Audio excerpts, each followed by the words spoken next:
ఈరోజు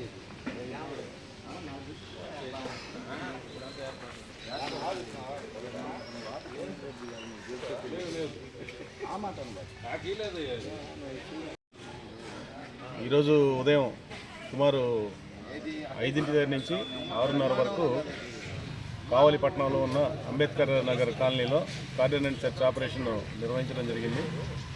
దీనికి గాను కావలి 1 టౌన్ పోలీసులు మరియు 2 టౌన్ పోలీస్ సిబ్బంది ఈ ఆపరేషన్లో పాల్గొన్నారు. దాదాపుగా 150 ఇళ్ల వరకు క్షుణ్ణంగా పరిశీలించినాము. కార్డినెంట్ సెర్చ్ యొక్క ముఖ్య ఉద్దేశం మాదక ద్రవ్యాలు, మత్తు పదార్థాలు, ఇటువంటి ఆనవాళ్ళు కానీ లేకపోతే కొత్త వ్యక్తులు ఎవరన్నా ఈ వ్యాపారాలు ఇట్లా చేస్తున్నారని చెప్పి కొంత సమాచారం కూడా ఉంది. దీన్ని క్లియర్ చేసుకునేదానికి ఈ ఆపరేషన్ కండక్ట్ చేశాం. అన్ని టీమ్స్ యాక్టివ్గా వర్క్ చేసినాయి. బట్ అట్లాంటి ఆనవాళ్ళు అయితే ఇప్పటికి మాకు తెలవలేదు.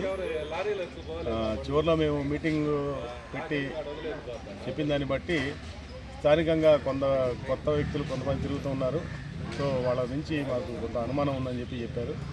డెఫినెట్గా ఇట్లాంటి సమాచారాన్ని పోలీసులకి 100, 112 ఈ 2 నెంబర్లకి తెలియజేస్తే వాళ్ళ ఎవరైతే సమాచారం అందించారో వాళ్ళ యొక్క వివరాలని గోప్యంగా పెట్టి మేము మా ఇన్వెస్టిగేషన్ని కంటిన్యూ చేస్తాము. సో డ్రగ్స్ రహిత సమాజాన్ని నిర్మించడమే ప్రభుత్వం యొక్క ముఖ్య లక్ష్యం. దీంట్లో భాగంగా సరైన పత్రాలు లేని, చూపించలేని ఒక 20 మోటార్ సైకిళ్ళు, 2 ఆటోలు సీజ్ చేశాం.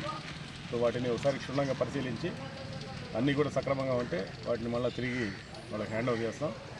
సో ఇట్లాంటి ఆపరేషన్స్ జరిగేటప్పుడు పబ్లిక్ కూడా కోఆపరేట్ చేసి వాళ్ళకున్న సమస్యలు కానీ ఆ ప్రాంతంలో ఏమైనా అసాంఘిక కార్యకలాపాలు కానీ నడుస్తూ ఉంటే మా దృష్టికి తీసుకొస్తే వాటి మీద డెఫినెట్గా మేము చర్యలు తీసుకుంటాం. Thank you.